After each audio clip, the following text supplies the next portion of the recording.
I'd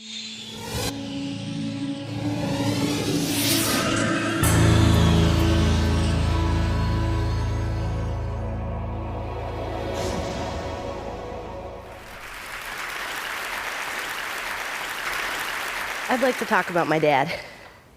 My dad has Alzheimer's disease. He started showing the symptoms about 12 years ago, and he was officially diagnosed in 2005. Now he's really pretty sick. He needs help eating. He needs help getting dressed. He doesn't really know where he is or when it is. And it's been really, really hard. My dad was my hero and my mentor for most of my life, and I've spent the last decade watching him disappear. My dad's not alone. There's about 35 million people globally living with some kind of dementia. And by 2030, they're expecting that to double to 70 million. That's a lot of people.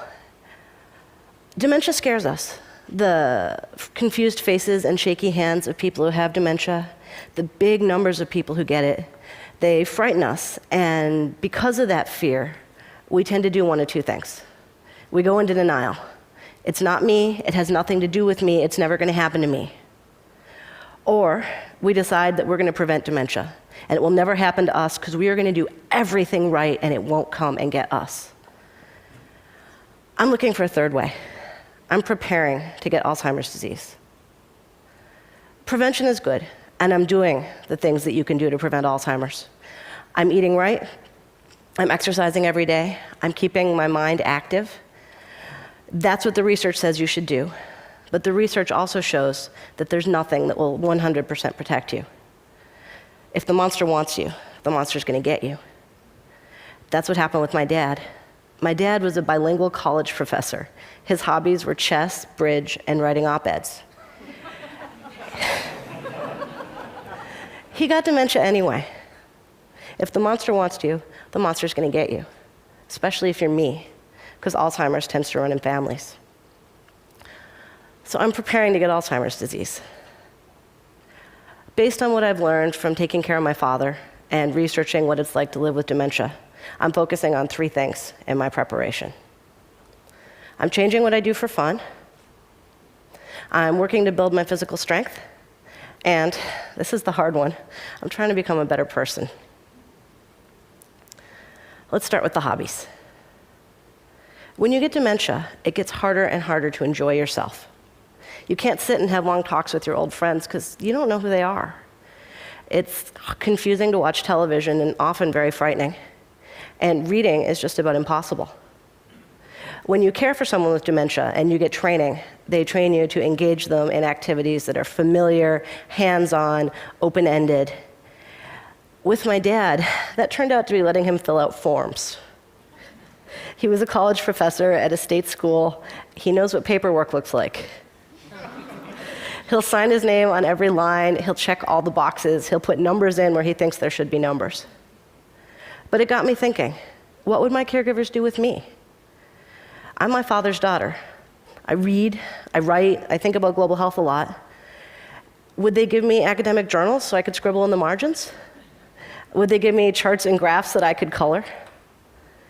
So I've been trying to learn to do things that are hands-on.